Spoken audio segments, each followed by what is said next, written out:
ఇంకొక పద్ధతి ఇప్పుడు రైల్వే పాసులకైనా బస్ పాసులకైనా అందులైన దివ్యాంగులకి అట్లాగే బదిలీలైన దివ్యాంగులకి తప్పనిసరిగా 100% ఉండాలనేసి ప్రభుత్వం జీవో జారీ చేసింది. ఆ జీవో వలన మీకు ఎలాంటి ఈ యొక్క 2 కేటగిరీ వాళ్ళకి ఎలాంటి అన్యాయం జరుగుతుంది సార్? ఇప్పుడు ప్రతి దివ్యాంగులు అంటే అందులేని దివ్యాంగులకి రాష్ట్ర మాత్రం చాలా మంది ఉన్నారు సార్. వాళ్ళు 100% ఉండవు, కొంతమంది 40% ఉండొచ్చు, కొంతమంది 80% ఉండొచ్చు, కొంతమంది 75% ఉండొచ్చు. ఈ 100% ఉన్న వాళ్ళకి మాత్రమే అందులో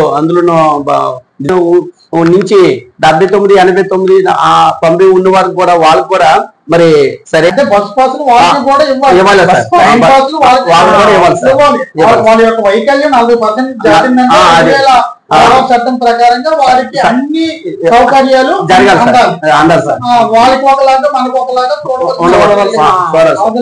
ఈ యొక్క 40% దివ్యాంగుడికి కూడా రైలు పాసు బస్ పాసులు తప్పనిసరిగా అందించాలి.